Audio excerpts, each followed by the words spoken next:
NGO and civil society organization that works to defend the rights of people worldwide. We strive to achieve our goal on advocating for the respect of basic human rights by empowering people and spreading awareness.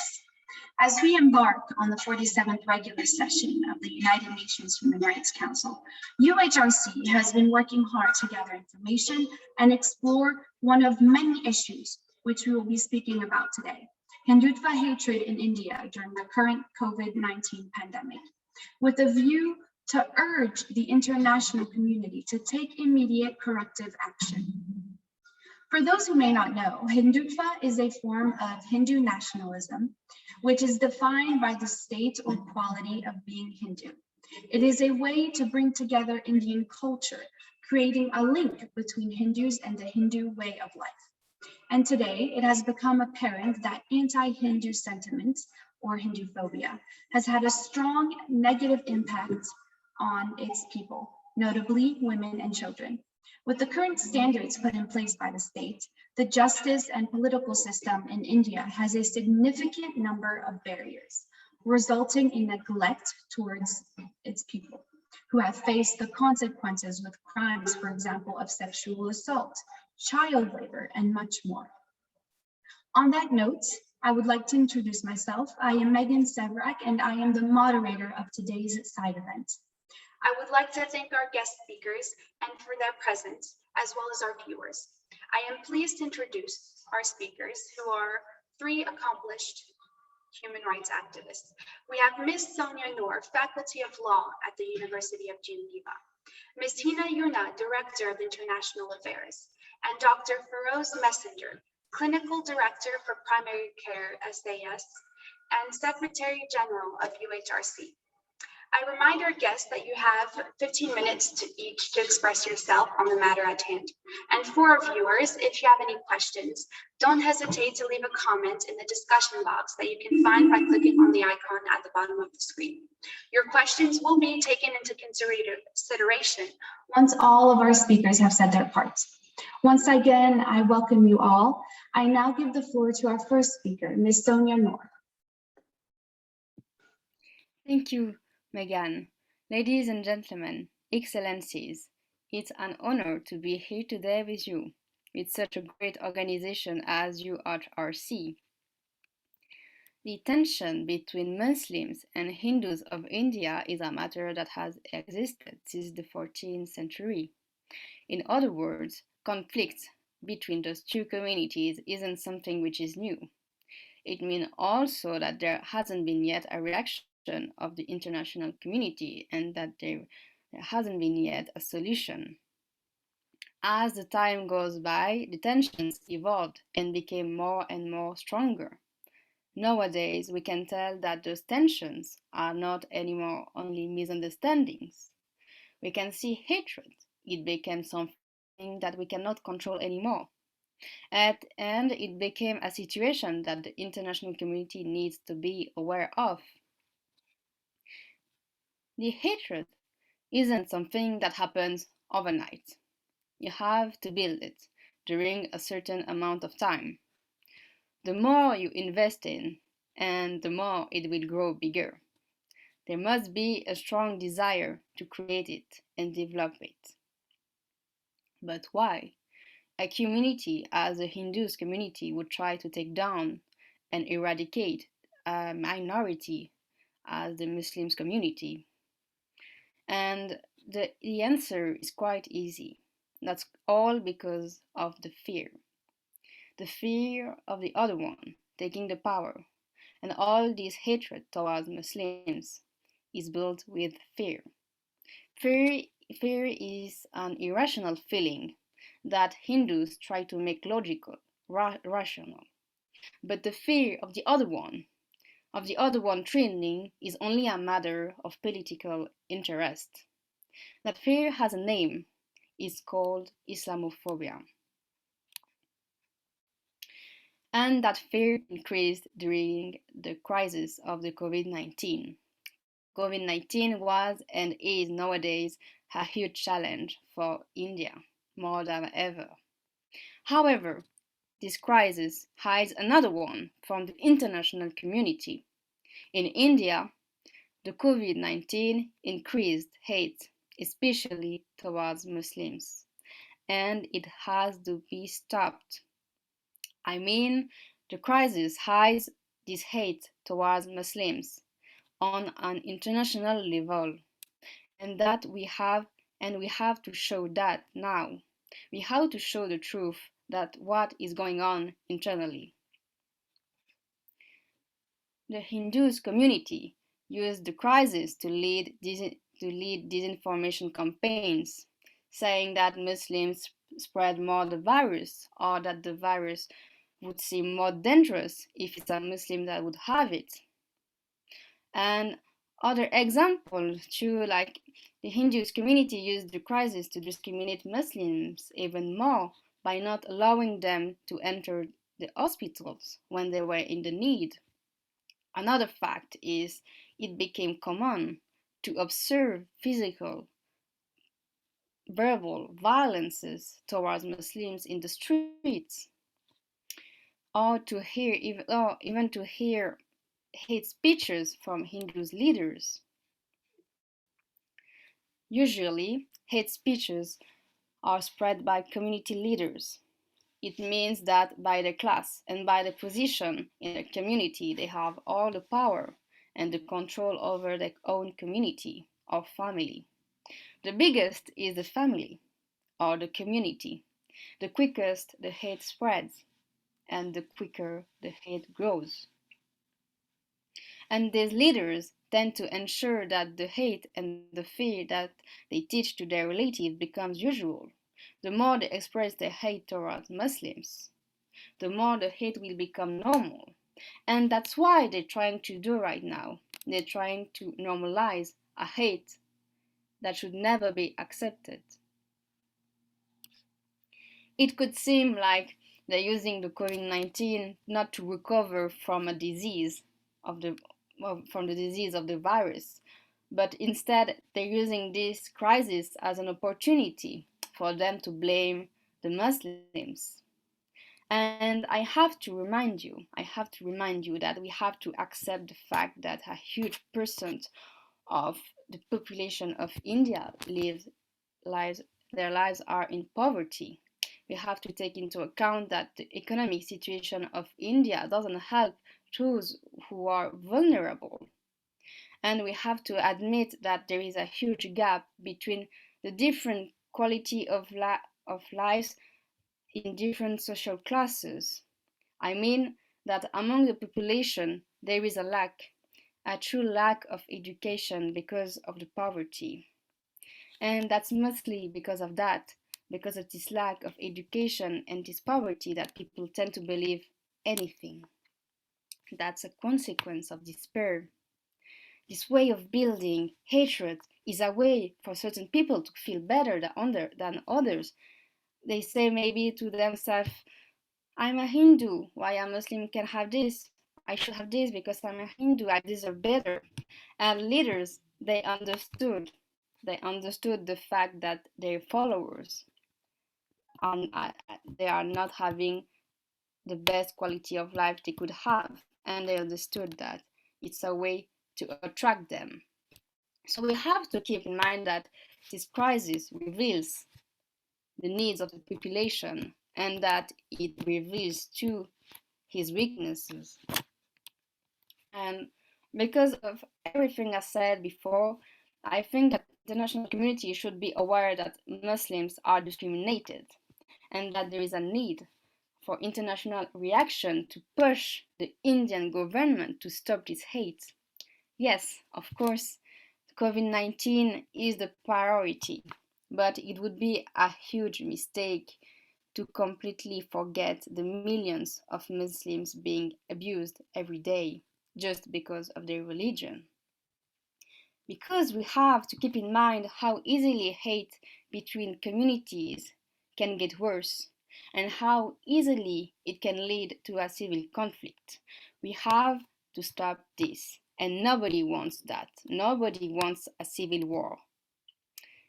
If the decision of the international community is being passive, and letting the Muslim community being abused, that's a mistake. Doing nothing is a danger for the peace to be. The international community has to prevent this kind of reaction tending to genocide. To maintain the peace of one of the largest countries in the world, there must be pressures and there must be preventive actions to be taken by the international community. And we have to admit that all those red flags, they are red flags, look like the early stages of a genocide. And I don't think that the international community would like to be responsible of that. Thank you. Thank you, Ms. Moore, for your input and very informative intervention, especially emphasizing on how the human emotion hate isn't built in just one day. It is created over a long period of time, and that the foundation of hate can be derived from the human emotion fear, which manifests over time into something greater, playing a part in discrimination, propaganda, and animosity. And like us all, as you mentioned, we believe it is time for the international community to take part in turning things around. We will now move on to our next speaker, Ms. Hina Yuno. You may have the floor.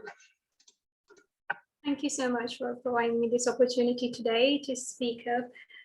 Thank you so much, Sonia. You have highlighted the main things that happened during this whole pandemic and during the COVID-19 situation. And I think national and international media has seen, and the world has seen, how communities, the minorities, especially in India, have been discriminated, traumatized during that whole situation.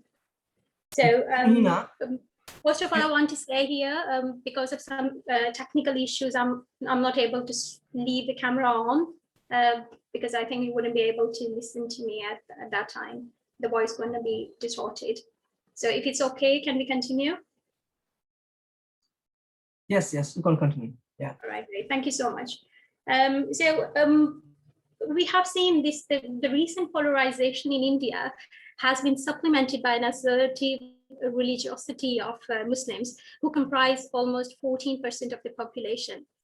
And here religion becomes a defining marker of Muslims. Why I'm saying this thing is because we need to, because I would try to make this thing clear that during the COVID-19 pandemic, this whole situation, this whole discrimination in India has been rising to that level, that this particular minority has been traumatized, has been targeted, and that they have been, and it's been raised on numerous occasions to the United Nations on different levels. Religion becomes a defining marker of Muslims who, as a community, is marked by internal and at a time of conflicting differences. We have seen, if we go back in February 2020, where this whole thing started, when a small group of Muslims who came together for a religious congregation at New Delhi, this whole misconstructed, they misconstructed into a conspiracy theory. They have been accused of coronavirus jihad, and as such was reprimanded for spreading the highly contagious diseases amongst the Indians. That's a discrimination, a religious discrimination for that particular minority, that they are spreading this as their so-called jihad. As media continues pressing that those particular group has risen that coronavirus cases in India up to 30%, the entire focus was shifted on criminalizing potentially sick persons. So we have seen in last 1 year that how media and around their own journalism in India, how they emphasize so much on the religious identity of infected person, that it created an atmosphere of stigma and fear and discouraged many people from disclosing their travel histories and thereby aggregating the contagion further. So this diversion and this diverted history and these all things led to the situation gotten more worse. In March 2020, within days, such networks of disinformation had led to entrenched rumors that Muslims were intentionally infecting Hindus through a range of behaviors.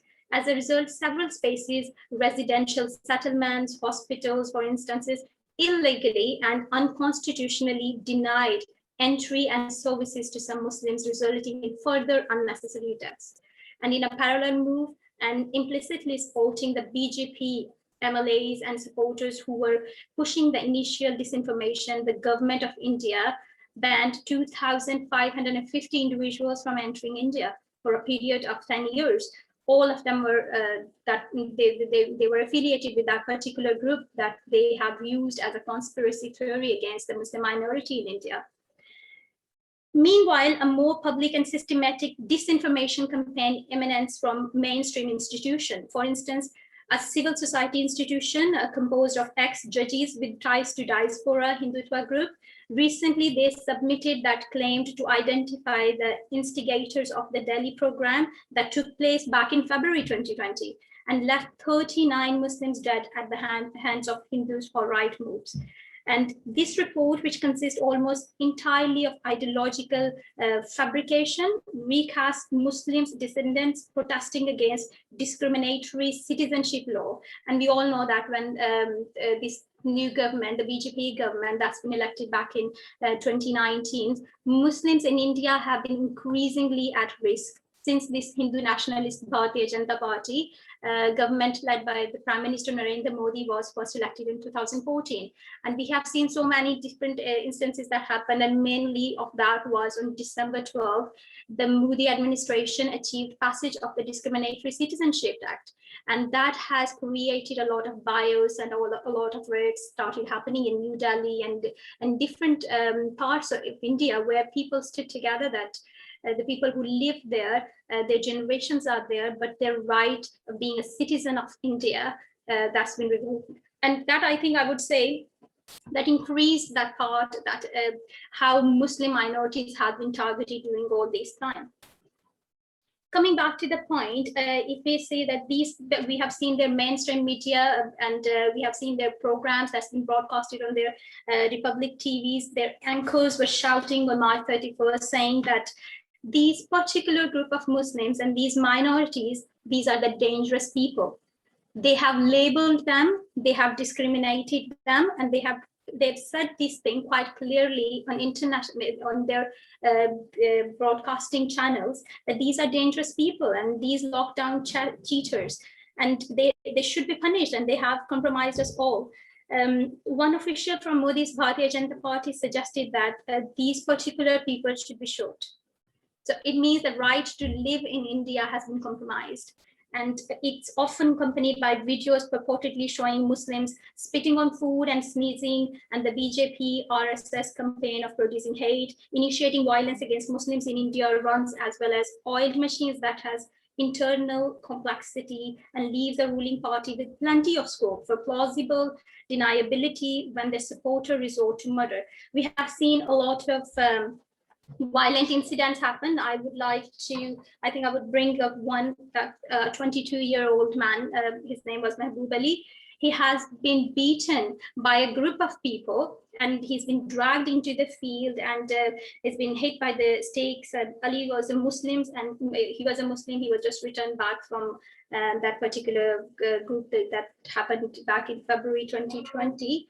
And why this thing happened to him? It was just because he belongs to a minority, and it's been labeled that they are one of those people that's spreading this coronavirus and they're spreading this kind of contagious disease across Hindus. And that's kind of hatred that's increasing. And it's mainly just because of a lot of misinformation using different social media platforms, using their national broadcasting channels, and how this discrimination happened. We have seen so far that instead of bringing these points instead of bringing this thing to the point that whether they are in minorities, they are citizens of India, we have seen how Muslim minority in Indian administrated Kashmir, their rights been revoked since 2000 that government came into being. This situation got so bad in quite a few weeks that it prompted Equality Labs, US-based South Asian human rights organization researching Islamophobic hate speech, to release a statement urging the World Health Organization to issue further guidelines against COVID-19, because it's a pandemic, it's a contagious disease that struck the whole world, whole globe. So there is no one specifically responsible of spreading that hate and spreading that virus. We have seen the hijacking of coronavirus as an excuse of discrimination comes after a growing state-sponsored campaign to turn Muslim into a second-class citizens in India as a part of the BJP agenda of Hindu nationalism.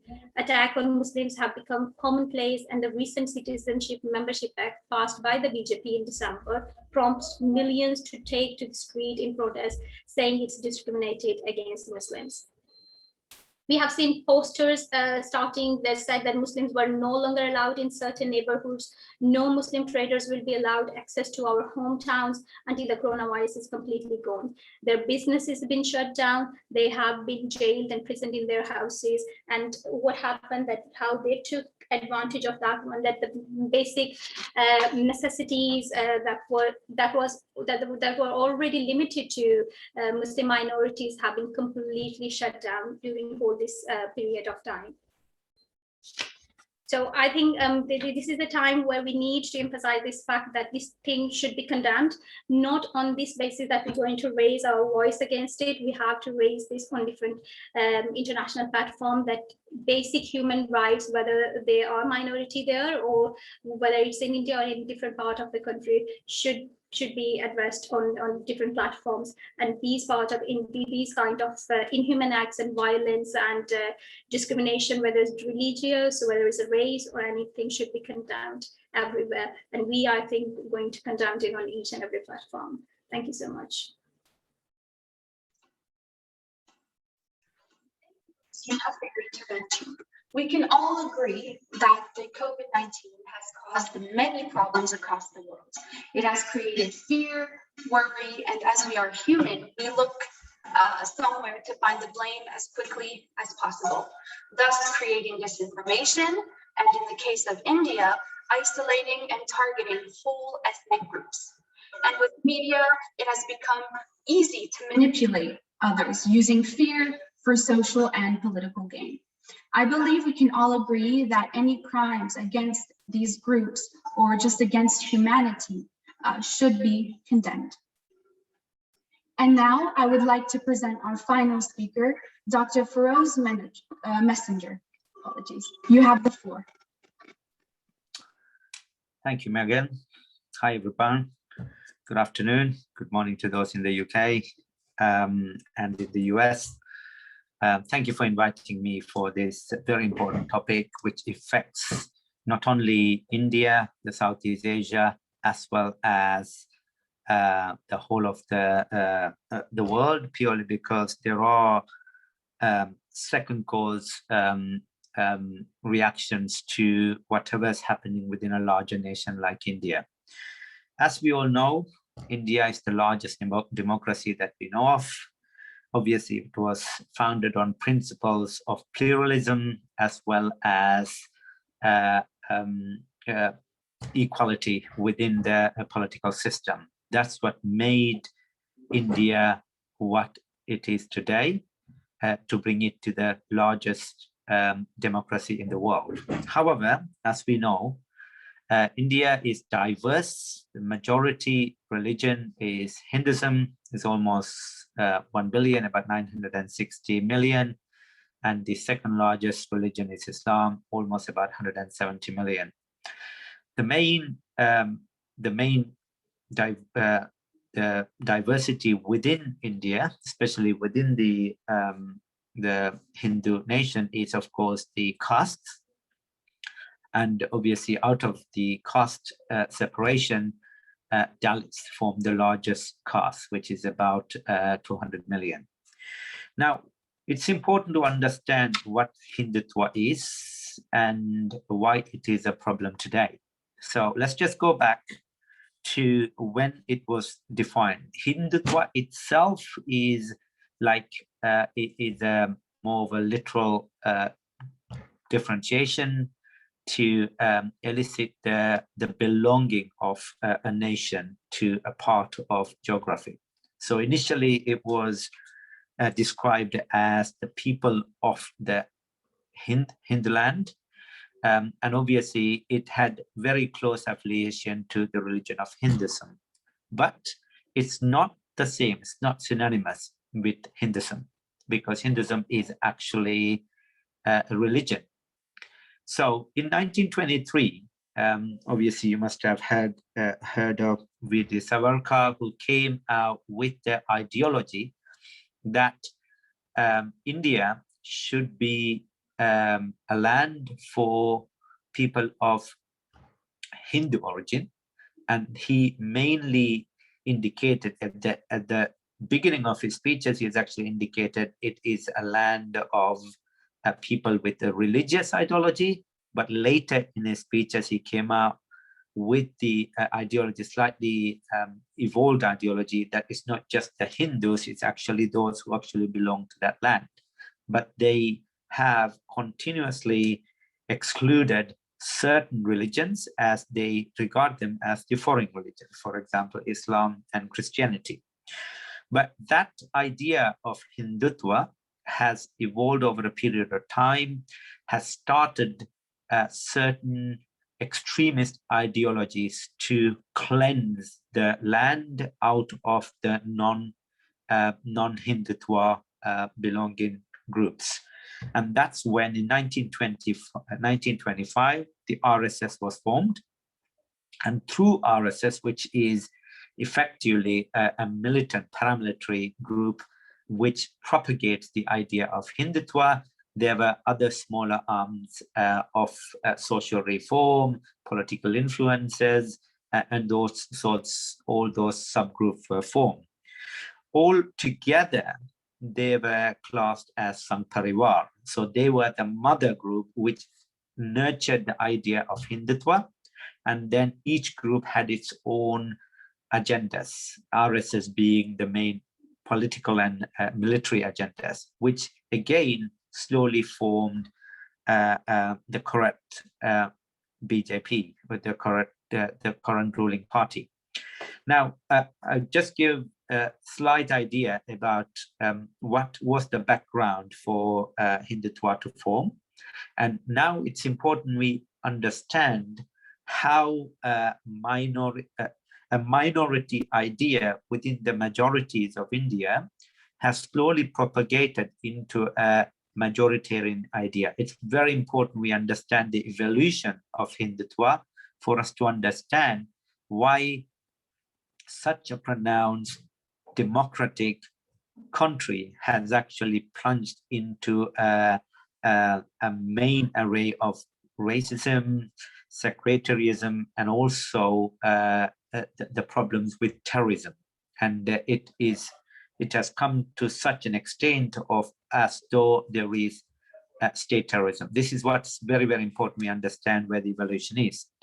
Now, as we mentioned, so there's the Sangh Parivar, which actually harbors the mother idea of Hindutva. There are different extremes in that idea. One of the physical form of the Hindutva, propagation of Hindutva into the functionality of the country went in two forms. Number one is the BJP, which is the political arm, and of course the RSS, which is more of a paramilitary arm. So if you look at the evolution of BJP, obviously initially they were struggling to even get acknowledgement within the political society, but they gradually made their way into the local politics, slowly made their way into the national politics, and of course today for the second term they are running as the ruling party. Now, the fundamental basis on this is had to be nurtured on something which is globally accepted as a concern. And that's why you would find Islam has been attacked, Muslims been attacked on many fronts in the campaign of the of BJPs, as well as most of the Hindutva-based communities and an organization, because that's something, it's a common enemy.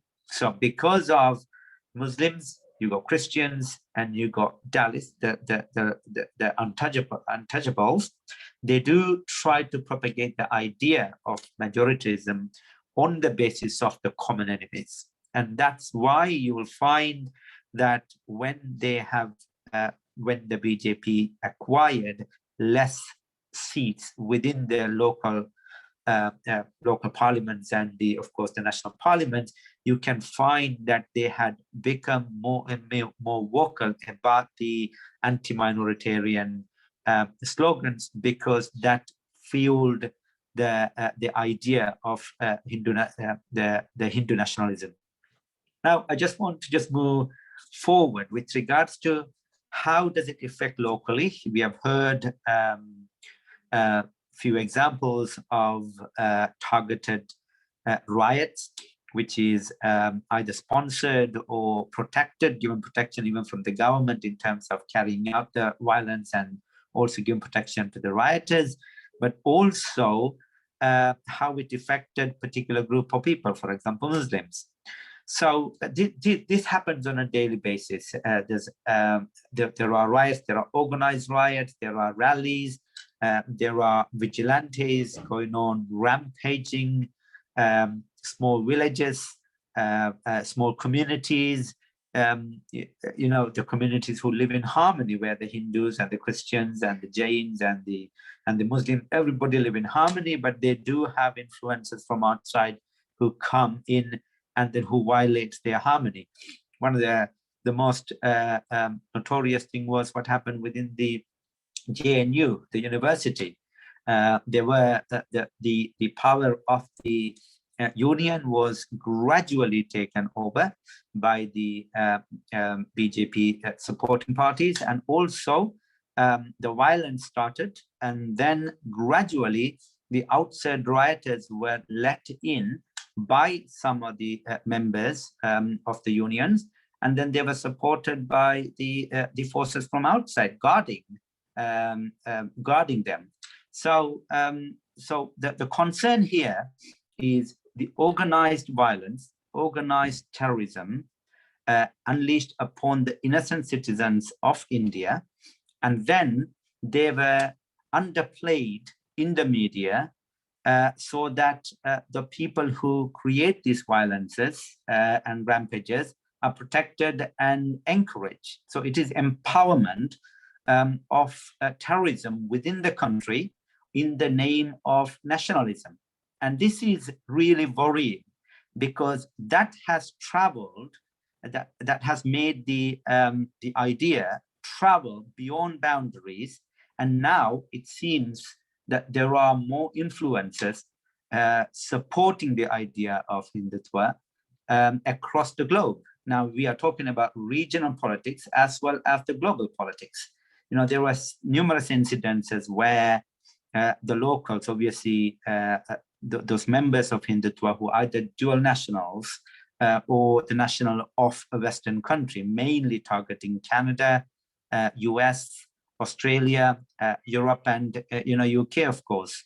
So there are infiltrations of the Hindutva supporters going into mainline politics, trying to gain support towards the ideology, or at least to tone down the influences the Western governments trying to make in terms of maintaining the human rights and the minority rights, as well as the rights of those general public.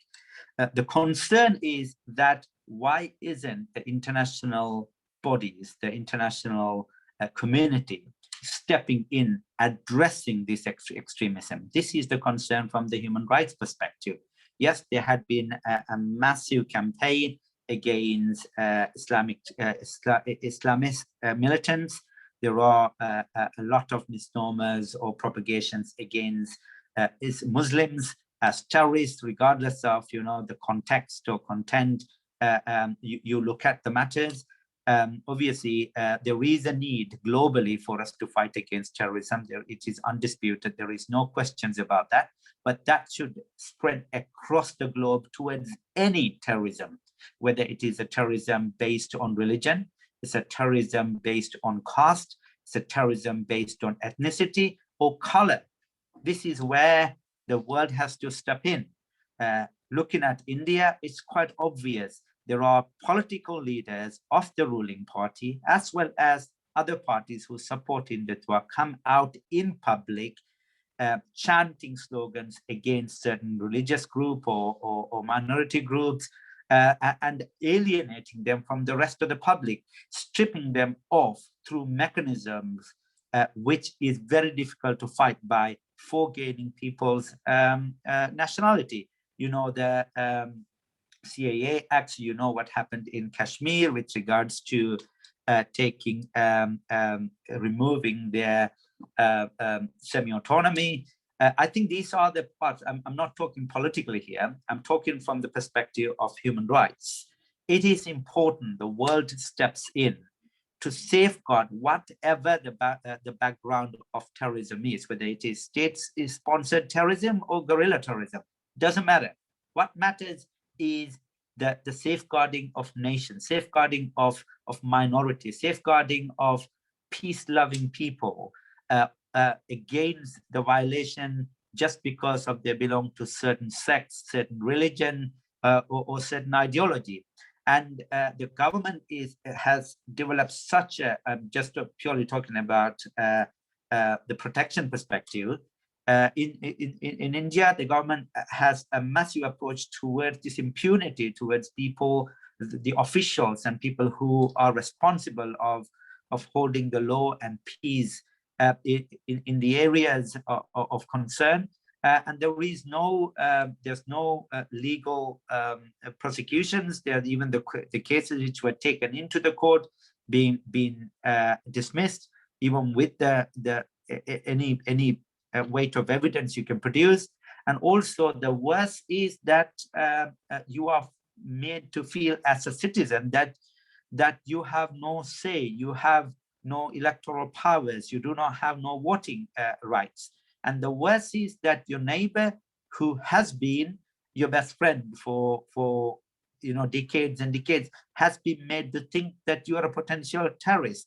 So that comes through the media, that comes through the public change of public ideas, through persistent influences, throughout the social and political network. These things have to be addressed by the people of intellectual faith, people who have got the power to change policies, as well as the international community who can influence positive changes to improve the lives, the safety, and harmony of communities throughout the world. There is, there are a lot of threats for India and its boundaries. There had been a lot of regional geopolitical changes happening. India doesn't have the time to destabilize a perfectly functioning democratic system with an expense of compromising their national security elsewhere. This is a negative move. This is a backward move of the country in terms of prepping it up post-COVID-19 to be able to go forward as a country. Unity is the power, and India has the biggest power out of being, it is a society with multiple religions and idea and talent. If this Hindutva nationalism, if the government or anybody with power let this dissect the country, it's very, very likely the country will go down. Thank you. Thank you for your excellent intervention, Dr. Messenger. I found it most informative on how you mentioned the historical background of Hindutva and its definition, as well as how gradually it evolved into something more extreme and how it affects and impacted people today, and how it is crucial for the world and the international community to step in and remind the state and its people on the respect of human rights, and more importantly, on accepting the differences in individuals. So that concludes the intervention of our three guest speakers. I would like a moment to consider one of our spectators who asked a question in our discussion box. It's anonymous. So the question is, if the Muslim community is helping India now after knowing everything that's happened in Kashmir as well as other issues, what about Indians now? Should they not do the same in aiding? Who would like to answer the question? Can I take the floor? You may, go ahead. Okay, so yeah, absolutely. But when you talk about humanity, it's not whether they are Muslims helping Hindus or Christians helping Muslims or Hindus. It's about nations. It's about humanity helping humanity. So yes, absolutely. From an argument perspective, if the Muslims if I am helping my neighbor should be helping me. So that is the general consensus with anybody should follow. However, we need to understand Hindutva, especially the current ruling party, has got a different agenda. So it's not about what is being done now. It's about what is in their plan. I'm just not talking India as a nation. I'm talking about a political party with its own agenda with Hindutva in its heart. This is what I'm talking about. However, you must have heard that the Saudi government actually supplied tons of oxygens. This is through media, which I have actually seen, was actually given out for supplying the COVID-19 victims in India. And then what happened is, even with the transport agent or the big buses which actually carries this oxygen, been named as a pro-BJP, pro-Hindutva organization helping the nation. So you can see the agenda is pretty profound. So there is, no matter what comes into the country, no matter what another religious group, another nation who is affiliated to a religious group, especially if I'm talking about the Middle East, the Arab countries, the Muslim countries, they come and help. It would be within the agenda of the prominent Hindutva organizations and the government to underplay that positivity towards the other nations or the Muslims, just so that their mission is not changed. They do not let anything positive happens in terms of increasing the social cohesion, because of that is the main array of their electoral propagation. That's their motto. That is the thing which feeds the minds of people who are confused, the minds of people who has got an alternative agenda, people who has got a different motive to the not even the nationalism or patriotism. They got their own benefits in their mind, and they use this situation and the ideas to help a group who will help them. So the BJP or the entire Sangh Parivar will have their own agenda with the flyer of Hindutva or nationalism. But if you go deep down into the actual functioning elements of this organization, you'll find that there is always a different political agenda. So the short answer to your question is Muslim countries coming forward to help India will not be portrayed as Muslims are helping India. The most they will get out is this country has helped, and that's it. It will be made as pure political or diplomatic move rather than a positive move to increase cohesion. But it doesn't mean the countries shouldn't try. For example, Pakistan should try. Of course, they did. They did send oxygen. They sent ambulance. It's a fantastic move. It's one step forward to increase cohesion and improve stability within the geopolitical areas, and also increase the relationship between countries. Because this is something I've been saying for the last 35 years, that the survival of India and survival of Pakistan is depend on each other. And also the improvement, the future of the nations are dependent on their relationship. I know they vary on many grounds with regards to the boundaries and borders and things, but it is important these countries, these nations comes together on commonalities rather than differences. And that is the way how the minds and hearts of the illiterate people, the commoner, can be changed into thinking, no, pluralism is the way forward for a democracy. And these countries, more and more of those Muslim countries should come forward, because that may be an eye-opener for people to start thinking about, we were helped not because of we are Hindus, we were helped because we are human. I hope I answered your question. Thank you, Dr. Messenger, for your response. I personally believe that the answer was answered, especially when it comes down to humanity. So now we are reaching the end of this informative webinar. But before we conclude, I would like to invite each of our panelists one more for any final remarks that they would like to mention. Ms. Noor. What I would remind is that the international community is like closing their eyes on what is going on, and that there must be measures to be taken right now if we don't want to see a situation like a genocide to happen one day.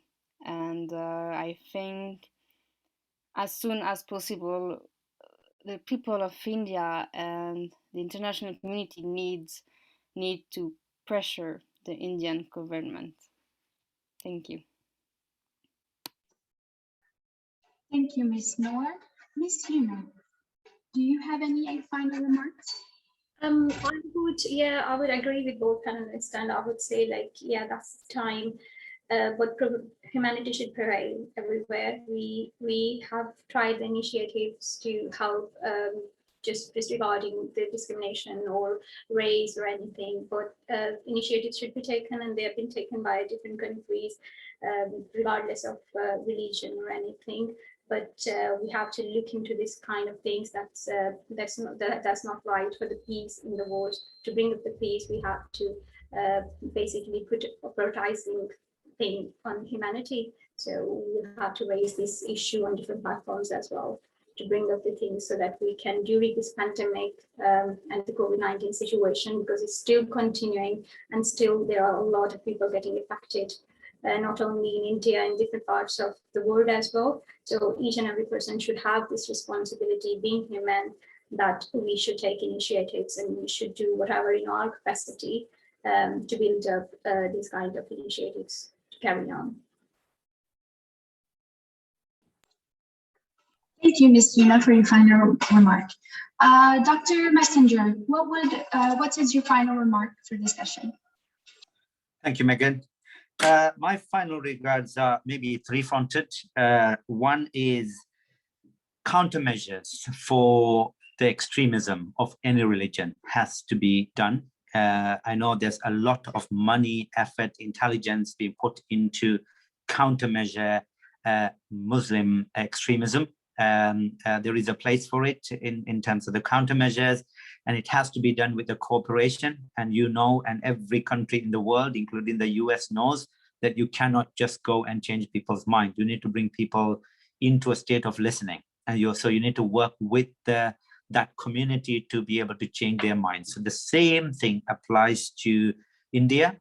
There should be countermeasures engineered outside India and within India to increase awareness about the pluralism, the beauty of living together, respect for other religions and other castes, as well as have social media presence of these ideas, discussions, bring out figures in to discuss how to propagate pluralism, and all this have to be done. More effort, more intelligence, and more finances should be put into it.